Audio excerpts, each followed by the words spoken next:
കേരളത്തിലെ എല്ലാ തദ്ദേശ സ്വയംഭരണ സ്ഥാപനങ്ങളോടൊപ്പം തലസ്ഥാന നഗരിയിലെ കോർപ്പറേഷന്റെ ഭരണ സംവിധാനവും ആകെ മാറി ഒരു പുതിയ സമിതി അധികാരമേറ്റിട്ട് 2 ദിവസങ്ങൾ മാത്രമേ കഴിഞ്ഞിട്ടുള്ളൂ. കഴിഞ്ഞ കുറേ വർഷങ്ങളായി തിരുവനന്തപുരം കോർപ്പറേഷനിൽ നടന്ന വൻപിച്ച അഴിമതിയുടെയും സ്വജനപക്ഷപാതത്തിന്റെയും സാമ്പത്തിക ക്രമക്കേടുകളുടെയും ഒക്കെ ചുരുളുകൾ ഓരോന്നായി ഇപ്പോൾ തന്നെ നിവർന്നു വന്നുകൊണ്ടിരിക്കുന്നു. അധികാരമേറ്റ ബഹുമാനപ്പെട്ട മേയർ ശ്രീ വി രാജേഷ് തന്നെ ആദ്യമായി മാധ്യമപ്രവർത്തകരോട് പറഞ്ഞപ്പോൾ വെളിപ്പെടുത്തിയ ഒരു ഞെട്ടിപ്പിക്കുന്ന സംഭവമാണ് ഇപ്പോൾ പരക്കെ ചർച്ചയ്ക്ക് വിധേയമായി കൊണ്ടിരിക്കുന്നത്. അദ്ദേഹം പറയുന്നു, തിരുവനന്തപുരം കോർപ്പറേഷനിൽ കോർപ്പറേഷന്റെ വകയായി എത്ര കെട്ടിടങ്ങൾ ഉണ്ട് എന്നതിനെ സംബന്ധിച്ചുള്ള കൃത്യമായ കണക്ക് പോലും കോർപ്പറേഷന്റെ രേഖകളിലില്ല. എന്തൊരു ഞെട്ടിപ്പിക്കുന്ന ഒരു സംഭവമാണ്. കഴിഞ്ഞ 4 ദശാബ്ദങ്ങളായി ഈ കോർപ്പറേഷൻ ഭരിക്കുന്നത് മാർക്സിസ്റ്റ് കമ്മ്യൂണിസ്റ്റ് പാർട്ടിയുടെ നേതൃത്വത്തിലുള്ള കോർപ്പറേഷൻ ഭരണസമിതിയാണ്. ഈ ഭരണസമിതിയുടെ കാലത്ത് നടന്നതായിട്ടുള്ള സ്വജനപക്ഷപാതം, സാമ്പത്തിക ദുർവിനിയോഗം, വൻപിച്ച അഴിമതി തുടങ്ങിയ കാര്യങ്ങളൊക്കെ ഓരോന്നോരോന്നായി പുറത്തു വരുമ്പോൾ യഥാർത്ഥത്തിൽ ഈ തിരുവനന്തപുരം നിവാസികൾ മാത്രമല്ല, കേരളമാകെ ഞെട്ടിത്തരിച്ചു നിൽക്കുകയാണ്.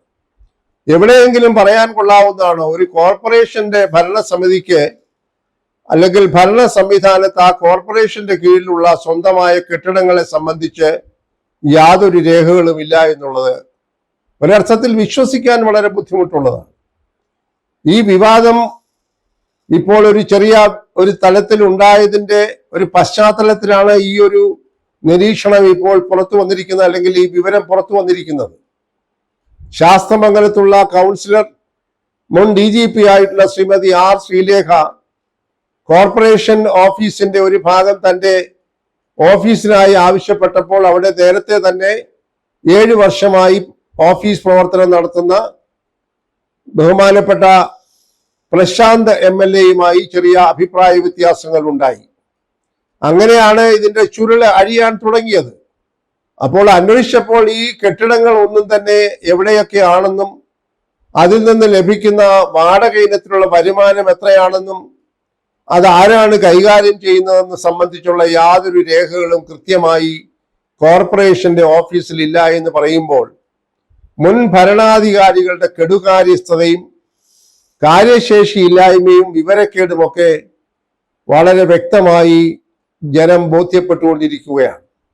നമുക്കറിയാം, വലിയ വിപ്ലവകരമായിട്ടാണ് കഴിഞ്ഞ 5 വർഷം മുമ്പ് 2020 തിരുവനന്തപുരം കോർപ്പറേഷനിൽ ലോകത്തിലെ ഏറ്റവും പ്രായം കുറഞ്ഞ ഒരു കോളേജ് വിദ്യാർത്ഥിനിയെ മേയറായി അവരോധിച്ച് ചരിത്രം സൃഷ്ടിച്ചത്. കഴിഞ്ഞ 5 വർഷമായി തിരുവനന്തപുരം കോർപ്പറേഷന്റെ ഭരണത്തിലുണ്ടായ ദുരവസ്ഥ ഒരുപക്ഷെ തിരുവനന്തപുരം നഗരത്തിന്റെ ചരിത്രത്തിൽ മുൻപൊരിക്കലും ഉണ്ടായിട്ടില്ല. യാതൊരു ഭരണപരിചയമോ, ഒരു ഫയൽ എങ്ങനെ സൃഷ്ടിക്കണം, എങ്ങനെ ഒരു ഫയൽ നോക്കണം, എങ്ങനെയാണ് പദ്ധതികൾ നടപ്പാക്കേണ്ടത്, എന്തൊക്കെയാണ് ചുമതലകൾ, എങ്ങനെയാണ് കീഴ് ജീവനക്കാരോട് പെരുമാറേണ്ടത്, എങ്ങനെയാണ് ഉത്തരവുകൾ നൽകേണ്ടത്, ഇത്തരത്തെ സംബന്ധിച്ച് ABC അറിയാൻ പാടില്ലാത്ത ഒരു 2ാം വർഷ ബിരുദ വിദ്യാർത്ഥിനിയെ തിരുവനന്തപുരത്തിന്റെ മേയറായി കഴിഞ്ഞ 5 വർഷമായി പ്രവർത്തിക്കാൻ അനുഭവിച്ചപ്പോൾ അന്ന് തിരുവനന്തപുരം നഗരത്തിന് തുടങ്ങിയതായ ദുര്യോഗമാണ് ഇന്ന് ആർക്കും പരിഹരിക്കാനാവാത്ത വിധത്തിൽ ഗുരുതരമായിരിക്കുന്നത്. അതിനു മുൻപും ഇത് തന്നെയായിരുന്നു അവസ്ഥ. ഇവിടെ നിരന്തരമായി കൃത്യമായി നടന്നുകൊണ്ടിരുന്ന ഒരേ ഒരു കാര്യം പിൻവാതിൽ നിയമനങ്ങളായിരുന്നു. പാർട്ടി ഓഫീസിൽ നിന്ന് കൊടുക്കുന്ന പട്ടിക അനുസരിച്ച് അവരവരുടെ വിദ്യാഭ്യാസ യോഗ്യതയൊന്നും നോക്കാതെ തസ്തികകൾ ഉണ്ടെങ്കിലും ഇല്ലെങ്കിലും ഓരോരുത്തരെയായി ഇങ്ങനെ ആയിരക്കണക്കിന് ജീവനക്കാരെ കോർപ്പറേഷനിൽ നിയമിച്ചു എന്നുള്ളതാണ് കഴിഞ്ഞ കുറെ വർഷങ്ങളായി CPM-യുടെ കോർപ്പറേഷനിൽ നടത്തിക്കൊണ്ടിരിക്കുന്നത്. അങ്ങനെ ഇരിക്കുമ്പോഴാണ് ഇതുപോലെയുള്ള ഞെട്ടിപ്പിക്കുന്ന വിവരങ്ങൾ പുറത്തു വരുന്നത്. ഇതിന്റെ ഒരു വലിയ ഒരു ദുരന്തം എന്ന് പറയുന്നത് ഈ കെട്ടിടങ്ങളിൽ നിന്ന് ലക്ഷക്കണക്കിന് രൂപ, കോടിക്കണക്കിന് രൂപ കോർപ്പറേഷനിൽ വാടകയായി വരുമാനം ലഭിക്കേണ്ടതാണ്.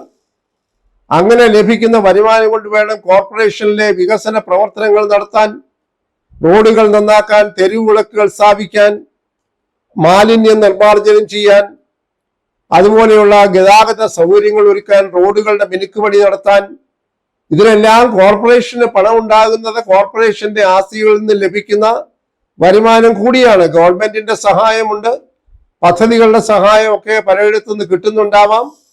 എന്നാലും ശതകോടികൾ കിട്ടേണ്ടതായിട്ടുള്ള ഈ വരുമാന സ്രോതസ് എല്ലാം കൈയാളുന്നത് പാർട്ടി നേതാക്കന്മാരും അവരുടെ പിണിയാളുകളുമാണ്. ഇത് സംബന്ധിച്ച് യാതൊരു രേഖകളുമില്ല എന്നുള്ള ഞെട്ടിപ്പിക്കുന്ന വിവരം എല്ലാവരെയും അത്ഭുതപ്പെടുത്തിയിരിക്കുകയാണ്. ബഹുമാനപ്പെട്ട പുതിയ മേയർ ഇക്കാര്യത്തിൽ സജീവമായി ശ്രദ്ധിക്കാൻ പോകുന്നു എന്ന വാർത്തയാണ് പുറത്തു വരുന്നത്. അദ്ദേഹം ബന്ധപ്പെട്ട ഉദ്യോഗസ്ഥന്മാരോട് ഇതിനോടകം തന്നെ കോർപ്പറേഷന്റെ കൈവശമുള്ള കെട്ടിടങ്ങളുടെ ലിസ്റ്റും അതിന്റെ വിസ്തൃതിയും അതിന് ഇപ്പോൾ ലഭിച്ചുകൊണ്ടിരിക്കുന്ന വാടകയും അത് ആർക്കാണ് വാടകയ്ക്ക് നൽകിയത് എന്നത് സംബന്ധിച്ച രേഖകളും സമർപ്പിക്കാൻ ആവശ്യപ്പെട്ടിരിക്കുകയാണ്. അത് കിട്ടുമ്പോൾ അദ്ദേഹവും മിക്കവാറും ഞെട്ടിപ്പോകാൻ സാധ്യതയുണ്ട്. കാരണം 10, 30, 35 വർഷങ്ങളായി ഈ കോർപ്പറേഷന്റെ പല കെട്ടിടങ്ങളും കൈവശപ്പെടുത്തിയിരിക്കുന്ന രാഷ്ട്രീയമായി വലിയ സ്വാധീനമുള്ള ആളുകളുണ്ട്. അതിനകത്തെ മറ്റൊരു അത്ഭുതപ്പെടുത്തുന്ന അല്ലെങ്കിൽ ഞെട്ടിപ്പിക്കുന്ന മറ്റൊരു അഴിമതി, ഈ വാടകയ്ക്കെടുത്ത ആളുകളിൽ ഒരു ഭാഗം മരിച്ചുപോയി. അപ്പോൾ നിയമം അനുസരിച്ച് വാടകയ്ക്കെടുത്തിരിക്കുന്ന ആൾ മരിച്ചുപോയാൽ ആ കെട്ടിടം തിരിച്ച് കോർപ്പറേഷനെ ഏൽപ്പിക്കണം. എന്നാൽ അങ്ങനെ ഒരു സംഭവം നടത്താതെ ഈ മരിച്ചുപോയ ആളുകളുടെ ബിനാമികളെ വെച്ചുകൊണ്ട് ഈ കെട്ടിടം അവർ കൈവശപ്പെടുത്തിയിരിക്കുകയാണ്. ആ കെട്ടിടത്തിന് 20, 35, 25 വർഷങ്ങൾക്ക് മുൻപ് നിശ്ചയിച്ച 250, 30, 300 രൂപയുടെ വാടക മാത്രമേ ഇപ്പോഴും കോർപ്പറേഷൻ കിട്ടുന്നുള്ളൂ. 25,000, 30,000, 50,000 രൂപയൊക്കെ വാടക ലഭിക്കാൻ ഇന്നത്തെ സാഹചര്യത്തിൽ കണ്ണായ സ്ഥലങ്ങളിൽ ഇരിക്കുന്ന കോർപ്പറേഷന്റെ കെട്ടിടങ്ങളെല്ലാം ഇപ്പോൾ ആരുടെ കയ്യിലാണെന്ന് പോലും അറിയാതെ ഒരു പ്രതിസന്ധിയിൽ എത്തി നിൽക്കുകയാണ്. ഇതൊരു വലിയ ക്രൂരമായ ഒരു ഏർപ്പാടാണ് മുൻ ഭരണസമിതികൾ നടത്തിയതെന്ന് പറയാതിരിക്കാൻ നിവർത്തിയില്ല. ഇതേ ഈ തിരുവനന്തപുരം വാസികളെ മുഴുവൻ കബളിപ്പിച്ചിരിക്കുകയാണ് കഴിഞ്ഞ കോർപ്പറേഷന്റെ ഭരണസമിതികൾ എന്ന് പറയേണ്ടിയിരിക്കുന്നു. ഇപ്പോഴും പല ഇടപാടുകളും ബിനാമി ഇടപാടിലാണ്, ബിനാമികളുടെ പേരിലാണ് നടത്തിക്കൊണ്ടിരിക്കുന്നത്. അവിടെ നടക്കുന്ന കൊട്ടേഷൻ ടെൻഡറുകൾ അല്ലെങ്കിൽ അവിടെ നടക്കുന്ന നിർമ്മാണ പ്രവർത്തനങ്ങൾ, അതുപോലെ മറ്റ് കാര്യങ്ങൾ, തെരുവുവിളക്കുകൾ സ്ഥാപിക്കുന്ന, ഇതിലൊക്കെ കൊട്ടേഷൻ വാങ്ങിക്കുമ്പോൾ ബന്ധപ്പെട്ട ഈ രാഷ്ട്രീയ നേതാക്കന്മാർക്കെല്ലാം അതിന്റെ ഒരു പങ്ക് ലഭിച്ചെങ്കിൽ മാത്രമേ അവർക്ക് താല്പര്യമുള്ള ആളുകൾക്ക് കൊട്ടേഷൻ കൊടുത്തുകൊണ്ട് മുന്നോട്ട് പോവുകയുള്ളൂ. അതുകൊണ്ട് എന്ത് സംഭവിക്കുന്നു? യാതൊരു ഗുണനിലവാരവും ഇല്ലാത്ത തെരുവുവിളക്കുകൾ സ്ഥാപിക്കുകയും 5, 6 ദിവസങ്ങൾ കഴിയുമ്പോൾ ആ തെരുവുവിളക്കുകളൊക്കെ പ്രവർത്തനരഹിതമാവുകയും ചെയ്യുന്ന കാഴ്ച ഇവിടുത്തെ ജനങ്ങളെല്ലാം അനുഭവിച്ചുകൊണ്ടിരിക്കുകയാണ്. ഇവിടുത്തെ കുടിവെള്ള പ്രശ്നം ഒരു ദിവസം പോലും പൂർണ്ണമായി തിരുവനന്തപുരം നഗരത്തിൽ കുടിവെള്ളം കിട്ടുന്ന സാഹചര്യമില്ല. ഒരിടത്ത് പൊട്ടുമ്പോൾ, ഒരു ദിവസം പൊട്ടുമ്പോൾ മറ്റൊരിടത്ത് പിറ്റേ ദിവസം പൊട്ടുകയാണ്. എത്ര കാര്യക്ഷമതയില്ലാതെയാണ് ഇത്തരം കാര്യങ്ങൾ ഇവിടെ പ്രവർത്തിച്ചുകൊണ്ടിരുന്നത് കുറെ വർഷങ്ങളായി. അതുപോലെ റോഡിന്റെ സ്ഥിതി, ഇന്നും പൂർണ്ണമാക്കാത്ത റോഡുകൾ നിരവധിയാണ് തിരുവനന്തപുരം നഗരത്തിനുള്ളിൽ. 1-ാം നമ്പരാണ് എന്നാണ് കൊട്ടിഘോഷിക്കുന്നത്.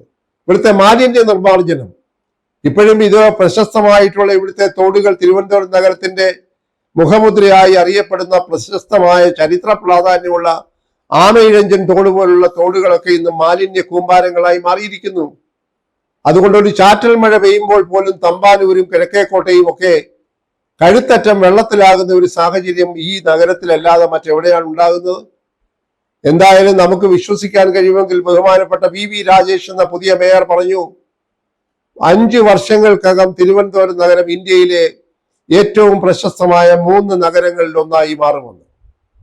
അവരുടെ പ്രകടന പത്രികയൊക്കെ കേട്ടാൽ, നമ്മൾ BJPയുടെ പ്രകടന പത്രിക തെരഞ്ഞെടുപ്പിന് മുമ്പ് പ്രസിദ്ധീകരിച്ച് കേട്ടാൽ നമ്മളൊക്കെ ഒരുപക്ഷെ ഞെട്ടിപ്പോകും. അവർ പറഞ്ഞത് ഇവിടെ ഒളിമ്പിക്സ് നടത്താൻ പോലും ഉള്ള സാഹചര്യങ്ങൾ ഒരുക്കാൻ പോകുക എന്നുള്ളതാണ്. അതൊക്കെ എത്രമാത്രം സാധിക്കും എന്നുള്ളത് കണ്ടറിയണം. സ്വപ്നങ്ങൾ കാണാൻ ഒരു ലൈസൻസും ആവശ്യമില്ല. പക്ഷെ അത് യാഥാർത്ഥ്യമാകുമോ എന്നുള്ളത് കാത്തിരുന്ന് കാണേണ്ടതായിട്ടുണ്ട്. എന്തായാലും അവധാനതയോടുകൂടി പുതിയതായി ചുമതലയേറ്റ മേയർ ശ്രീമാൻ വി രാജേഷ്, അദ്ദേഹം അഴിമതി നിർമ്മാർജ്ജനം ചെയ്തുകൊണ്ടുള്ള സംശുദ്ധമായ ഒരു ഭരണം വരുന്ന 5 വർഷം തിരുവനന്തപുരം നഗരവാസികൾക്ക് നൽകുമെന്നാണ് പ്രതീക്ഷിക്കുന്നത്. അടിയന്തരമായി ഈ കെട്ടിടങ്ങളുടെ ഉടമസ്ഥാവകാശം അന്തിമമായി കണ്ടുപിടിച്ചതിന് കാലോചിതമായ പരിഷ്കാരങ്ങൾ വരുത്തി വാടക പരിഷ്കരിക്കണം.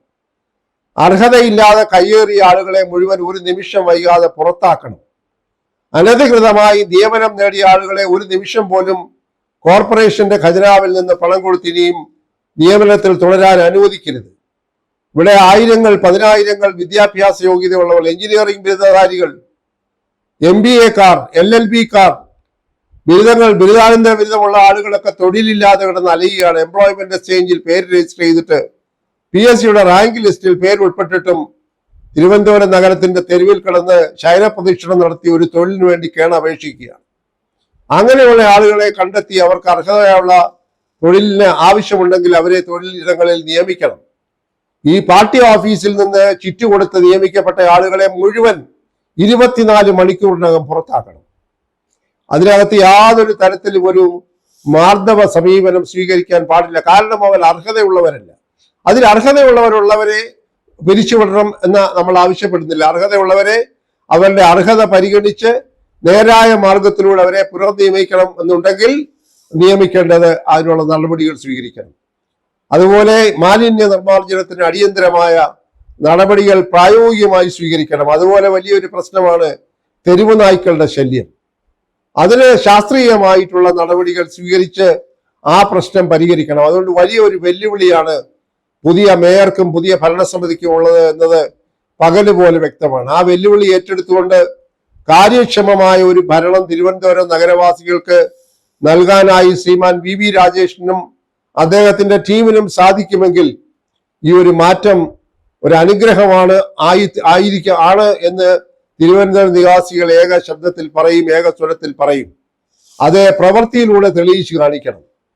സാധാരണ ഒരു പഴമൊഴി പറയുന്നത് പോലെ ഇടതുകാലിലെ മന്തെടുത്ത് വലതുകാലിലേക്ക് വെച്ചാൽ ആ രോഗം സൗഖ്യമാകത്തില്ല. അതുകൊണ്ട് CPM ചെയ്ത ഈ ക്രമക്കേടുകളും കെടുകാര്യസ്ഥതയും കാര്യക്ഷമതയില്ലായ്മയും അഴിമതിയും സ്വജനപക്ഷപാതവും ഒക്കെ മറ്റൊരു തലത്തിലേക്ക് ഭരണത്തിലായിരിക്കുന്ന കക്ഷിയും ചെയ്യാൻ തുടങ്ങിക്കഴിഞ്ഞാൽ കാലം മാപ്പ് തരില്ല. തിരുവനന്തപുരത്തെ പ്രബുദ്ധരായിട്ടുള്ള, സംസ്കാര ചിത്തരായിട്ടുള്ള, വിദ്യാസമ്പന്നരായിട്ടുള്ള പൊതുസമൂഹം യാതൊരു തരത്തിലും അത് വകവെച്ചു കൊടുക്കുകയില്ല എന്ന് തിരിച്ചറിഞ്ഞ് പ്രവർത്തിക്കുമെങ്കിൽ ഏറെ നല്ലത്.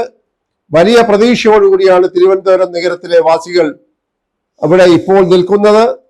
കഴിഞ്ഞ ഭരണകാലത്ത് കഴിഞ്ഞ ദശാബ്ദങ്ങളായി നടന്ന വൻപിച്ച അഴിമതികൾ പുറത്തു കൊണ്ടുവരണം. ബിനാമി ഇടപാടുകളെല്ലാം പുറത്തു കൊണ്ടുവരണം. അനർഹമായി സ്ഥാനങ്ങളിൽ ഏറിയ പറ്റിയവരെയൊക്കെ മാറ്റണം. അതുപോലെ തന്നെ ഇലക്ട്രിക് ബസ്സുകൾ സിറ്റിക്കകത്തോടാനുമായി നിശ്ചയിച്ചിരിക്കുന്ന ബസ്സുകൾ സിറ്റിക്കകത്തോടാനുള്ള സംവിധാനം ഉണ്ടാക്കി ഗതാഗത സൗകര്യങ്ങൾ മെച്ചപ്പെടുത്തണം. കേന്ദ്ര ഫണ്ടിൽ നിന്ന് ലഭിക്കാൻ സാധ്യതയുള്ള ഇലക്ട്രിക് ബസ്സുകൾ നേടിയെടുത്ത് കൂടുതൽ ഗതാഗത സൗകര്യം തിരുവനന്തപുരം നഗരത്തിൽ ഉണ്ടാകണം. വിഴിഞ്ഞത്തെ പോർട്ടിനെ സംബന്ധിച്ച്, തിരുവനന്തപുരം എയർപോർട്ട് സംബന്ധിച്ച് ഇവിടുത്തെ മാർക്കറ്റുകൾ മാലിന്യ കൂമ്പാരങ്ങൾ കൊണ്ട് മലീമസമായിരിക്കുകയാണ്. മാർക്കറ്റുകൾ ശുദ്ധീകരിക്കണം. ഇവിടുത്തെ പാർക്കിംഗ് കേന്ദ്രങ്ങൾ പ്രവർത്തനക്ഷമമാക്കണം. കോർപ്പറേഷൻ ഓഫീസിന്റെ ക്യാമ്പസിൽ തന്നെ ഒരു മൾട്ടി ലെവൽ പാർക്കിംഗ് കേന്ദ്രം നടക്കുന്നുണ്ട്. അതിൽ ഇതുവരെയും കാര്യക്ഷമമായി അത് പ്രവർത്തിക്കുന്നില്ല.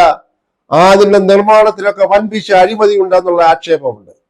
അതുകൊണ്ട് അതെല്ലാം പുതിയ ഭരണസമിതി കാര്യമായി പരിശോധിച്ച് അടിയന്തരമായി ഇനിയിപ്പോൾ 2 ദിവസം കഴിയുമ്പോൾ അതിന്റെ സ്ഥിരം സമിതികളുടെ തെരഞ്ഞെടുപ്പ് പൂർത്തിയാകും. അതോടുകൂടി കോർപ്പറേഷനും മറ്റെല്ലാ തദ്ദേശ സ്വയംഭരണ സ്ഥാപനങ്ങളും ഭരണസജ്ജമാകും. അതുകൊണ്ട് ഒട്ടും വൈകാതെ തന്നെ കർമ്മരംഗത്തിറങ്ങി തന്റെ ആർജവവും തന്റെ ഇടവും കാണിക്കാനുള്ള നേതൃത്വം ശ്രീമാൻ VV രാജേഷ് കാട്ടണമെന്ന് ഞങ്ങൾ പൊതുസമൂഹത്തിന് വേണ്ടി അപേക്ഷിക്കുന്നു. ആ മാറ്റം ഉണ്ടാകുമെന്നുള്ള പ്രതീക്ഷയോടുകൂടി ഇരിക്കുന്നു. അതുകൊണ്ട് ഒരു കാരണവശാലും ഇനിയും പ്രധാനമന്ത്രി വന്ന് പുതിയ പ്രഖ്യാപനങ്ങൾ നടത്തുന്നതുവരെ കാത്തിരിക്കാതെ അടിയന്തരമായി നടപടികളുമായി കർമ്മരംഗത്തിറങ്ങണമെന്നാണ് തിരുവനന്തപുരം വാസികൾ പ്രത്യേകിച്ച് ആഗ്രഹിക്കുന്നതും ആവശ്യപ്പെടുന്നതും.